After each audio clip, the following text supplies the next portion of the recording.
C'est quoi celui-là? Partage le lien. Tu le mets Moi aussi, je partage le lien. Mesdames et messieurs, je pense que c'est bon de commencer par vous décrire le lieu où se passe cette histoire. Peut-être un peu étrange, mais vrai, je le jure. Ce n'est sans doute pas tout à fait sans risque qu'on raconte des histoires vraies. Il peut se trouver qu'un inspecteur de police soit à l'écoute, sans que ce soit précisément pour des raisons professionnelles. Mais moi, je peux me le permettre parce que je sais très bien que si mon histoire est vraie, vous ne la tiendrez pas pour moi.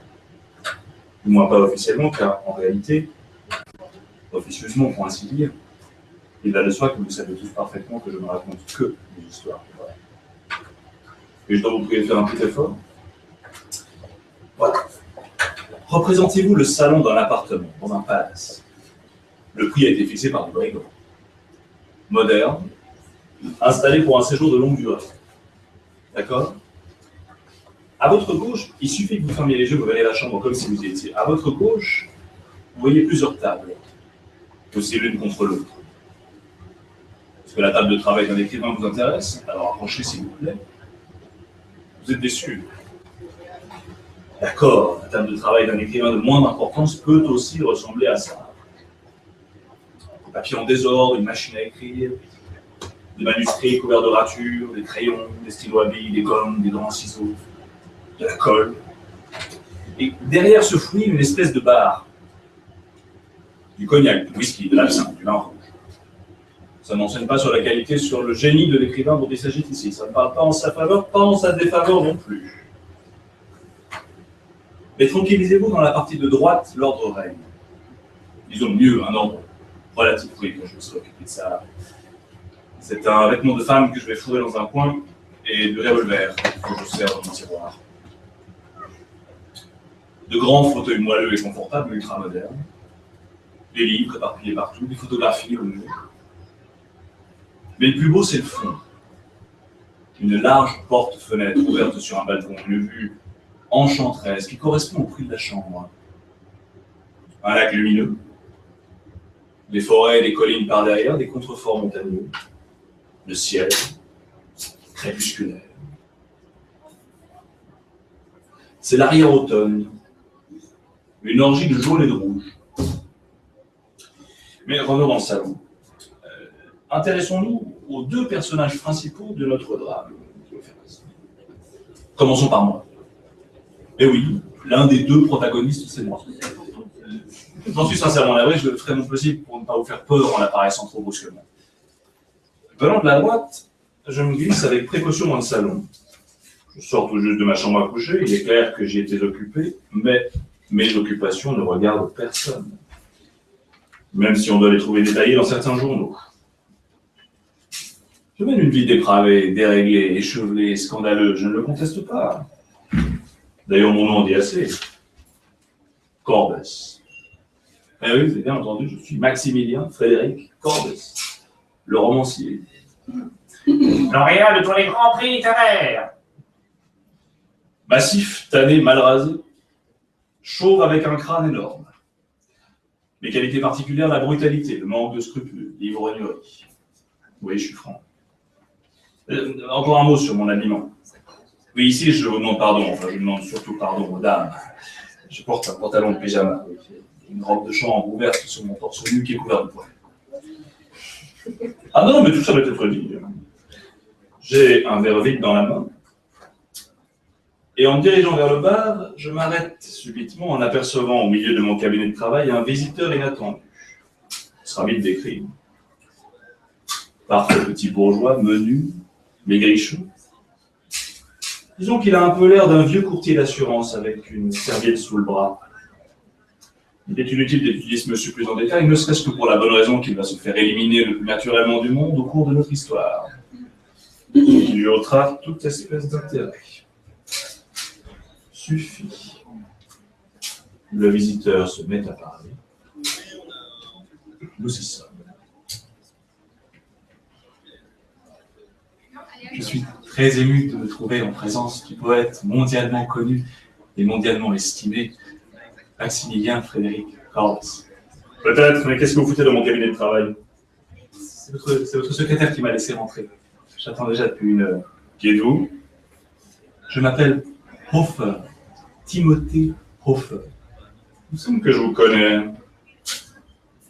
Vous n'êtes pas l'individu qui me bombarde de lettres? Si, depuis que vous êtes à Isolgobad.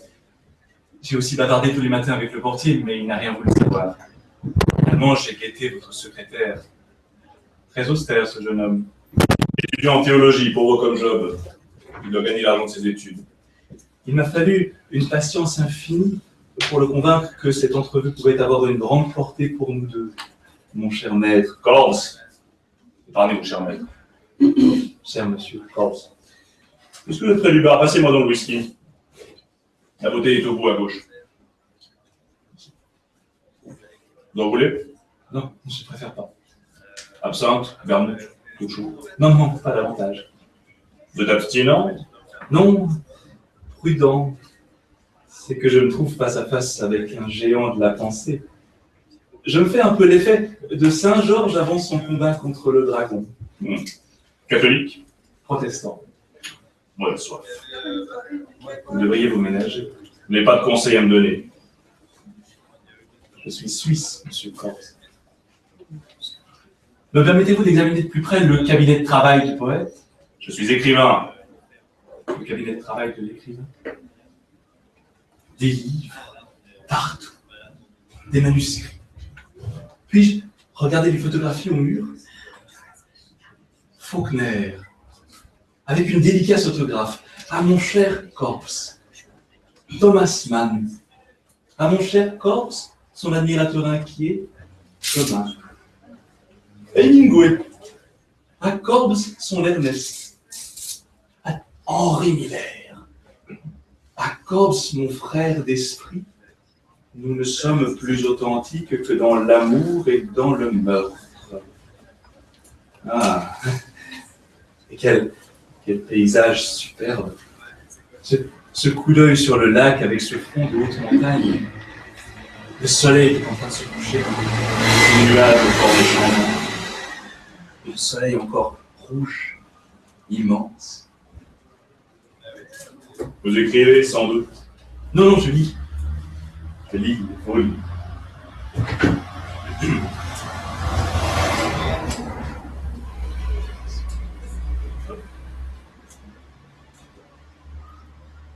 Ouais, c'est ça. Je lis vos livres.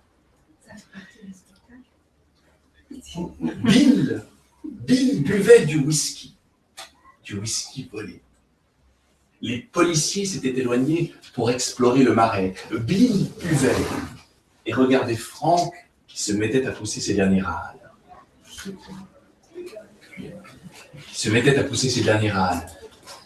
Le coup de feu dans le ventre, c'est une mort plutôt difficile. Ça se complique de doutes sur le sens de la bonté divine, le tout entremêlé de malédiction. Bill ne disait rien, il n'y avait plus rien à faire. Enfin, ce fut terminé. Bill regarda en clignotant le soleil qui descendait au flanc de la colline. Le soir tomba, puis la nuit. Bill buvait toujours du whisky, mais il ne pensait plus à Frank. La police se rapprocha. À présent, Bill songeait à la jeune fille. Diable! Je vous cite. Rapport sur l'assassinat d'une jeune fille. Je le sais tout entier par cœur. Vous avez lu attentivement, vous êtes dans l'enseignement. Comptable. Je suis comptable, retraité, de la maison Huxley et Trost à Enneville-par-Horck. Asseyez-vous. Ces fauteuils ultra modernes me font un peu peur. C'est un appartement luxueux, avec prix adéquat, ça j'imagine. Isolgobad est cher. Pour moi, c'est une catastrophe. Pourtant, je loge très modestement à la pension Séville. Ah, Adelboden était le meilleur marché. Adelboden? Oui, Adelboden. Moi aussi, j'étais à Adelboden. Je sais. Au grand hôtel Wildstrubel. Moi, j'étais au foyer Pro Sénécluté. Nous nous sommes rencontrés plusieurs fois. Par exemple, dans le funiculaire. Ou bien sur la promenade à Baden-Baden. Vous étiez aussi à Baden? Oui. Pendant que j'y séjournais? Oui. J'habitais le home évangélique de Siloé. Mon temps est chichement mesuré, il faut que je travaille comme un esclave, monsieur Timothée Hofer. Monsieur Timothée Hofer. Mon style de vie engloutit les billets de nuit par centaines. Je ne peux vous accorder qu'un quart d'heure. Dites-moi ce que vous voulez, mais soyez bref. Le but de ma visite est très précis. Vous voulez de l'argent, je n'en ai pas assez pour le distribuer à tout venant.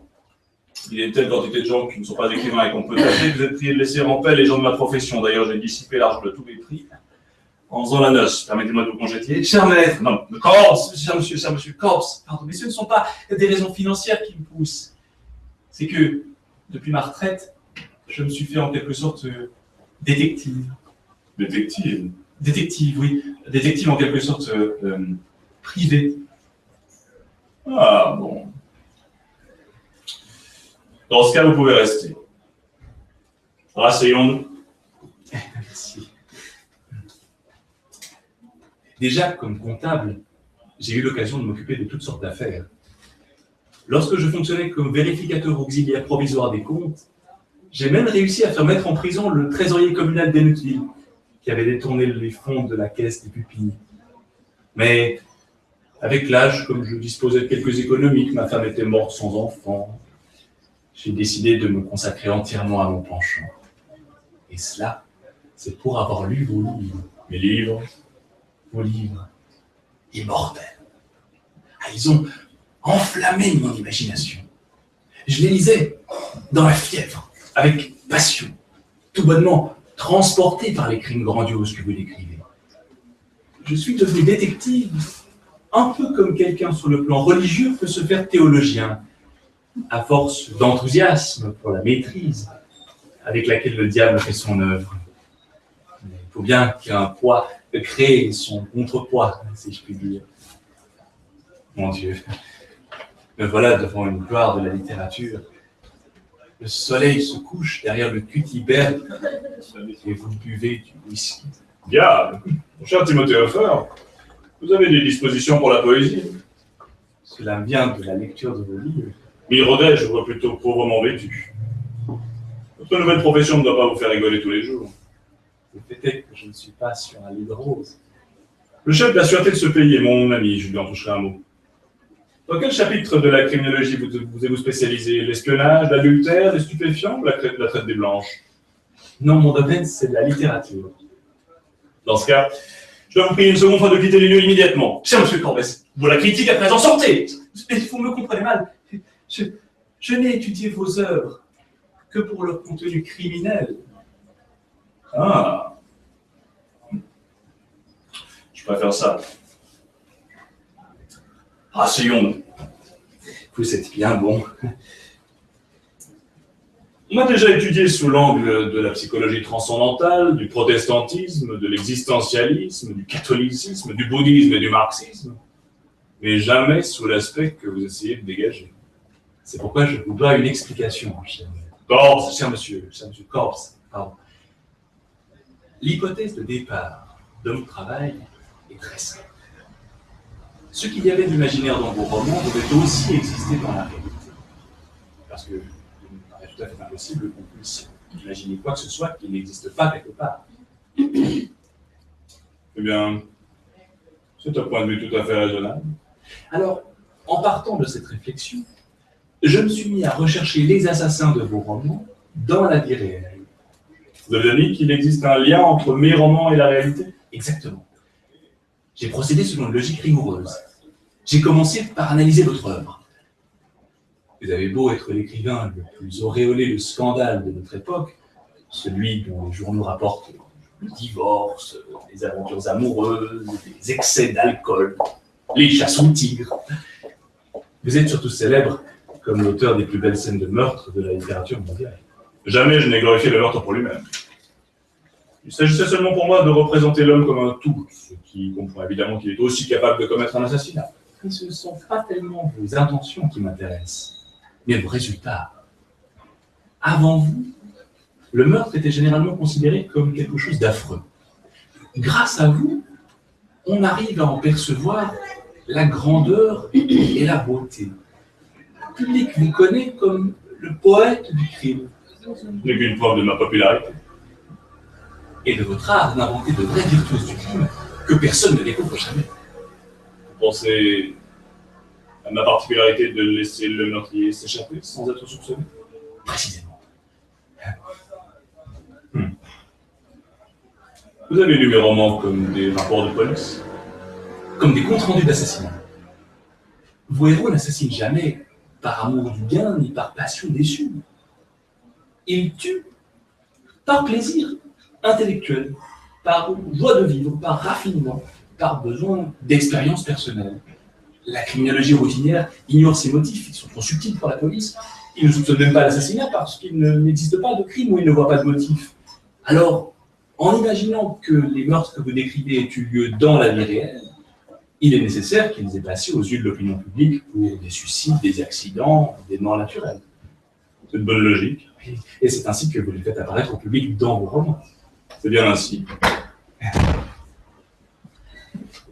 À ce point de mon enquête, je me suis fait un peu l'effet du chevalier espagnol. Don Quichotte. Oui, Don Quichotte, oui, que vous mentionnez très souvent dans vos romans.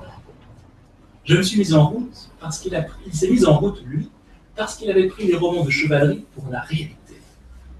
Moi, ce sont vos romans que je me suis mis à prendre pour vrai. Je n'ai eu peur de rien. Splendide. C'est vraiment splendide, ce que vous me décrivez là. Sébastien? Sébastien? Vous désirez, monsieur Combs? Il nous faudra travailler toute la nuit, Sébastien. Tenez, offrez donc un cigare à monsieur Hofer. Il ira bien par trouver quelque chose qui lui fera plaisir. Vas-y, avale. Non, non. Si vous permettez, je fumerai un cigare de mon pays. J'en ai toujours sur moi. Bien sûr. Du feu? Oui, voyez-vous, je n'aime que cela. Aimez-les, mon cher Hofer, aimez-les. Surtout continuez votre histoire. Ça n'a pas été facile d'obtenir des résultats. J'ai dû faire un minutieux travail de précision. J'ai commencé par éplucher votre roman, Rencontre en pays étranger. Mon premier roman, Paru il y a 11 ans. c'est celui qui m'a valu le Grand Prix de littérature criminelle, et dont on a tourné un film, d'ailleurs. Quelle réussite. Le héros du film, un aventurier, fait la connaissance d'une dame. Quelque chose de gratiné, selon son expression. C'est la femme d'un attaché allemand. Il l'emmène dans un hôtel délabré d'Ankara, un repère de la pire espèce. Il la séduit, et parvenant dans sa saoulerie à la puissance d'un Homère ou d'un Shakespeare, la persuade que le bonheur suprême réside dans un suicide commun.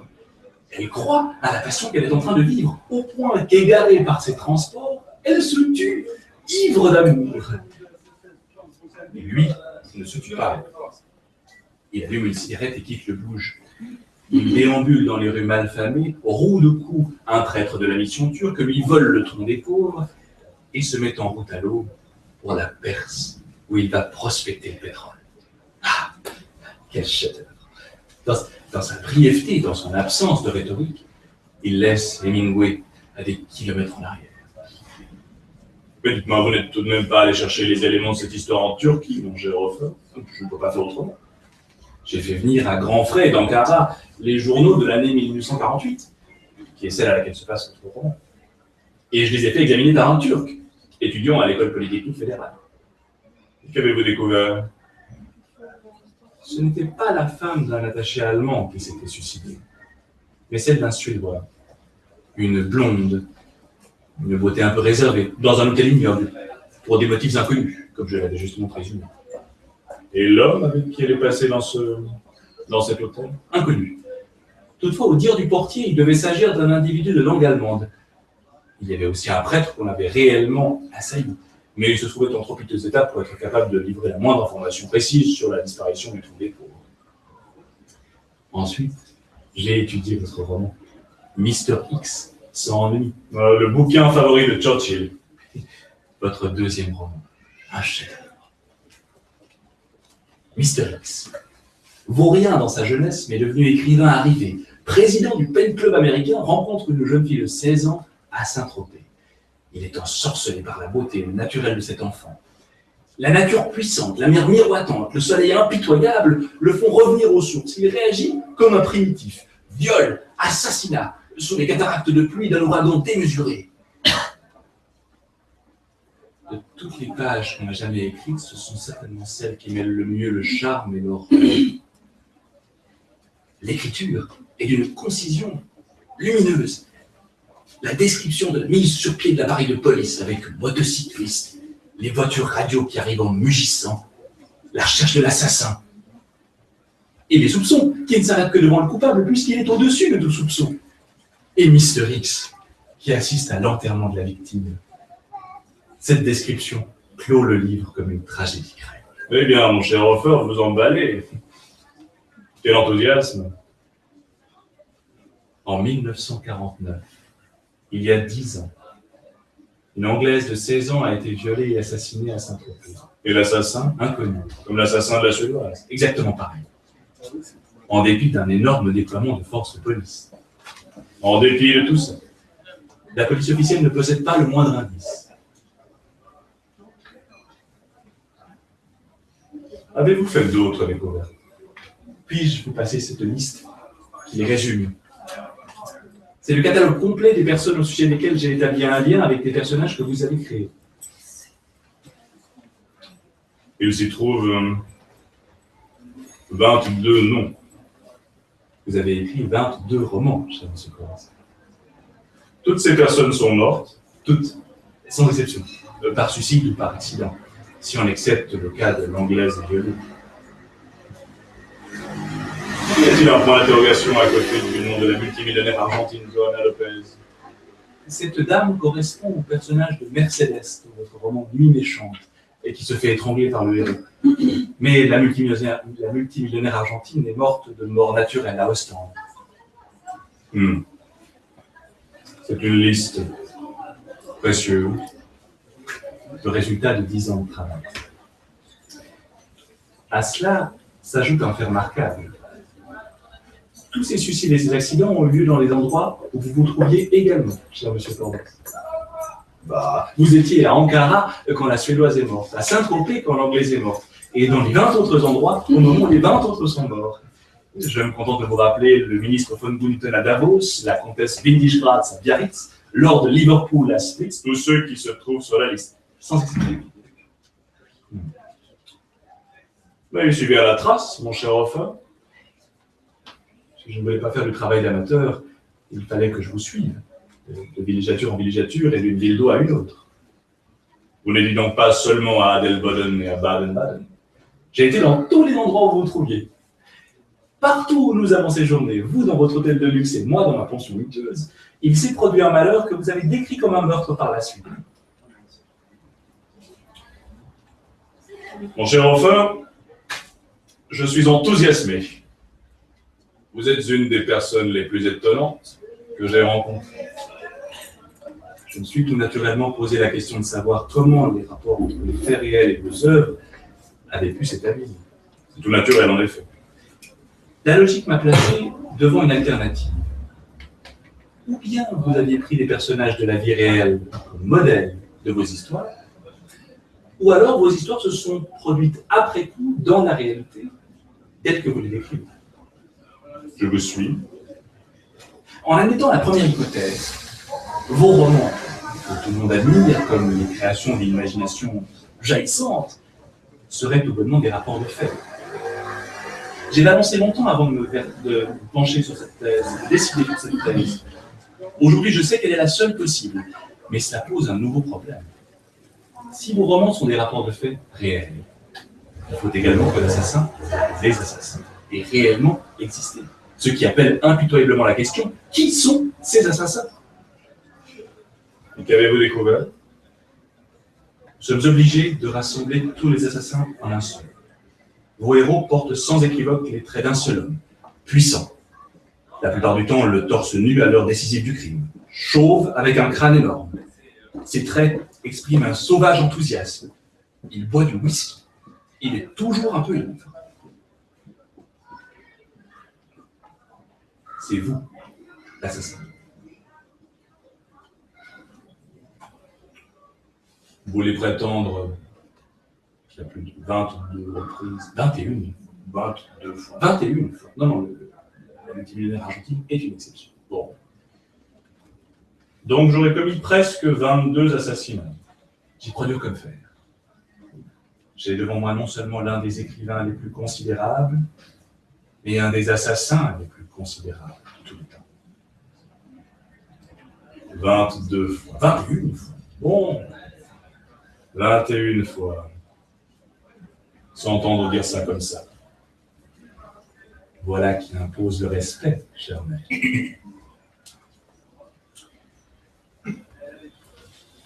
Eh bien, mon cher Hofer, au bout du compte, qu'est-ce que vous me voulez?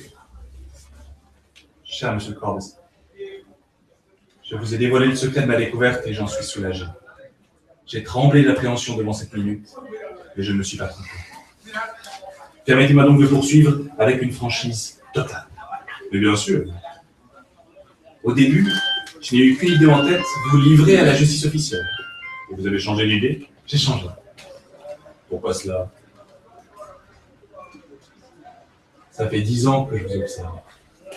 J'ai vu avec quelle maîtrise vous suiviez votre passion, avec quelle supériorité vous choisissiez vos victimes, avec quelle désinvolture vous vous mettiez à l'œuvre. Vous m'admirez? Infini. Comme assassin ou comme écrivain? Sur le plan criminel comme sur le plan littéraire. Plus j'étudie les rouages de vos crimes, plus j'apprécie vos subtilités poétiques. Je suis résolu à faire à votre art un sacrifice énorme. Je suis prêt à renoncer au bonheur suprême. La gloire. Vous ne me dénoncerez pas? J'y renonce. Et qu'attendez-vous en compensation? Un peu de reconnaissance. Sous quelle forme? Je suis en pleine déconfiture. Oui, j'ai tout sacrifié à ma passion. Je ne peux plus me permettre le luxe de passer d'une station d'eau ruineuse à une autre. Je vais devoir être obligé de me retirer dans la honte et le mépris à Enochville pour y finir une vie de ratée. Si vous ne me versez pas un peu d'argent de poche, en complément de la pension que me servent Petit et Prost, 6 ou 700 francs suisses par mois, monsieur Corbes, pour que je puisse continuer discrètement à prendre part à votre vie comme admirateur et comme confident. Eh bien, mon cher Timothée Hofer, moi aussi je vais vous faire un aveu, moi aussi je vais vous parler avec une franchise totale, comme vous dites. Il n'y a pas de doute, vous êtes le plus grand détective que j'ai rencontré. Votre lucidité et vos dons de criminaliste ne vous ont pas trompé. J'avoue. Vous reconnaissez. Je reconnais. La Suédoise, la jeune Anglaise aussi. La comtesse Windischgratz, pareil. Et la milliardaire argentine aussi. Ah bon, je suis obligé de devoir l'exclure. Non, monsieur, mais vous savez très bien que vous trichez un tout petit peu. Bon. Pas la milliardaire. Vous êtes l'auteur de 21 assassinats. De 21 en bloc, je ne suis pas regardant. C'est l'heure la plus solennelle de ma vie. Vous avez raison, c'est l'heure la plus solennelle de votre vie.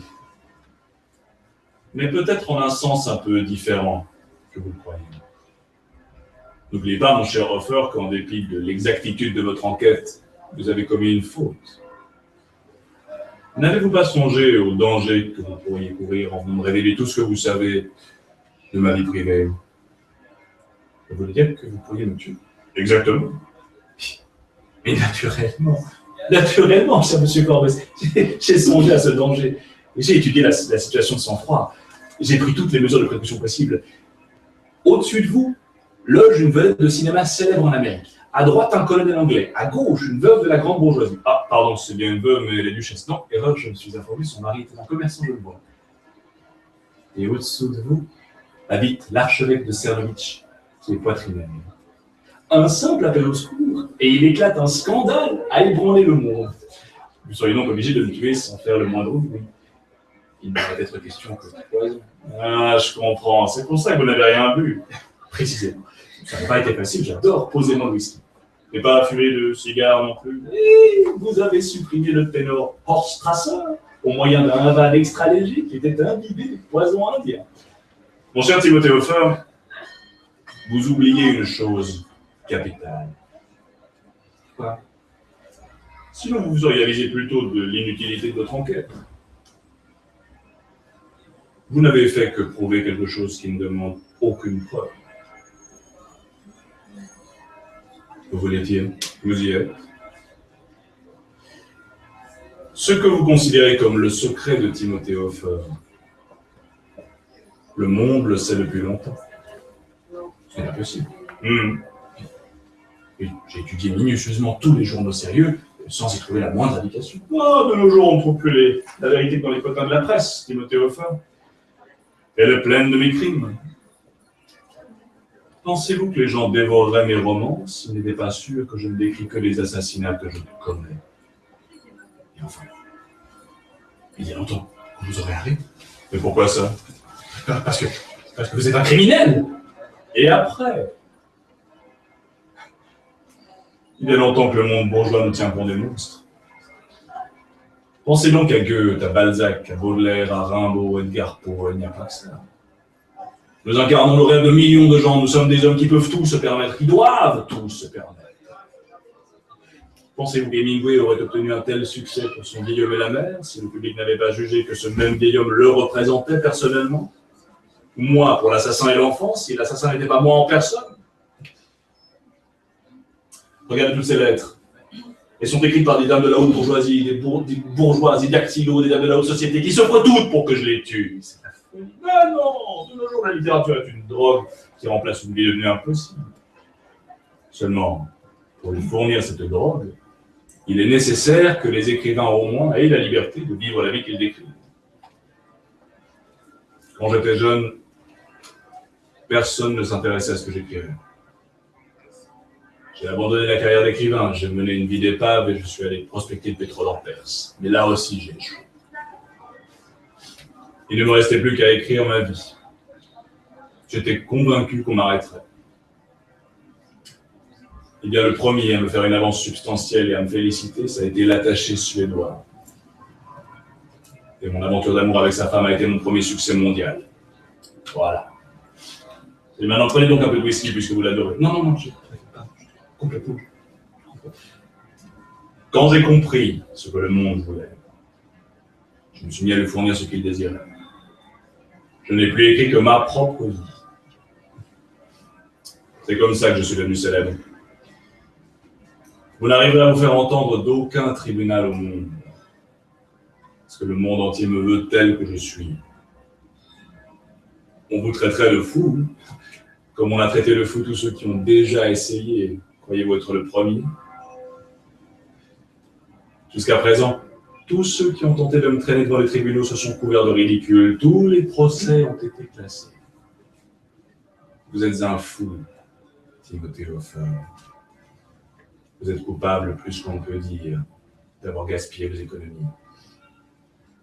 N'attendez pas de moi que je vous dédommage.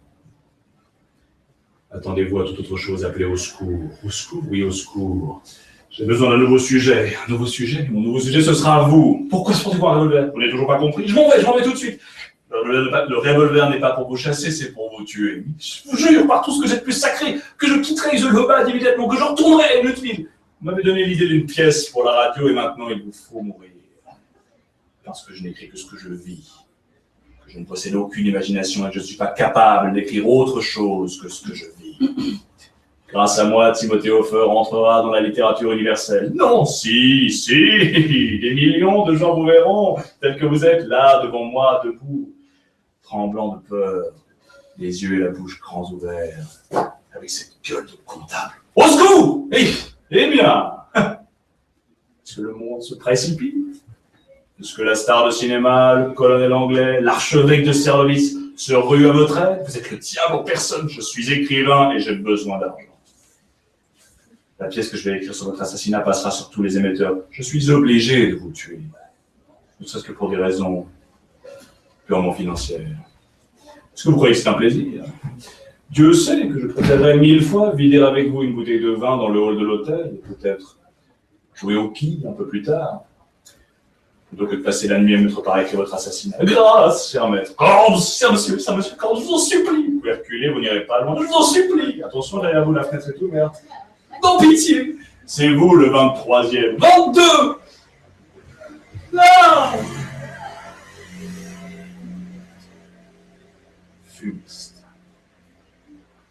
Au nom du ciel, monsieur Corbet, qu'est-ce qui est passé?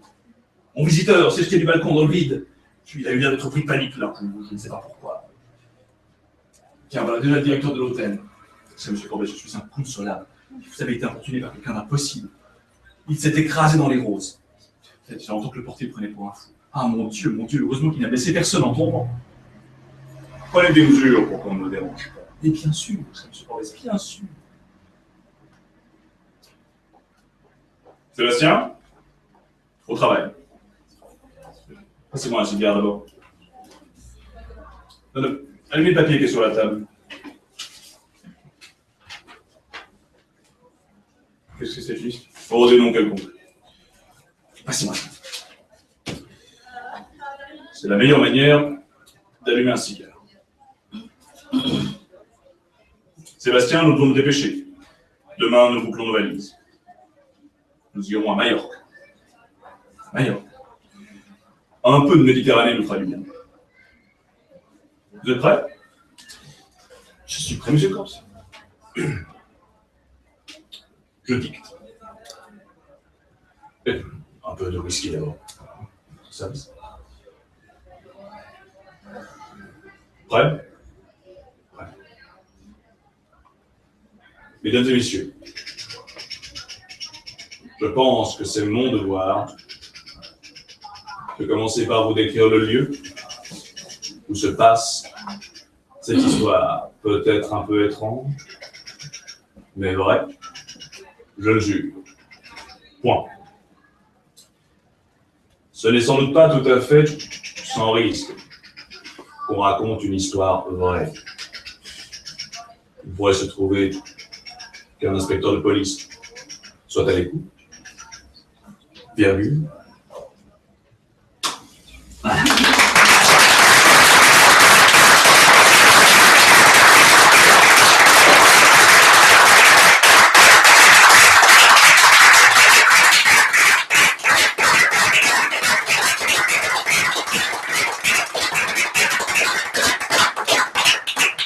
Merci à l'équipe de l'Empire de l'Univers de nous avoir accueillis pour la conférence, évidemment. Voilà, ça, c'est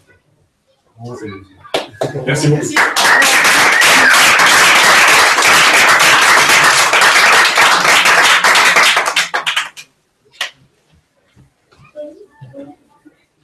Si vous voulez du café, il y en a encore plein, je pense.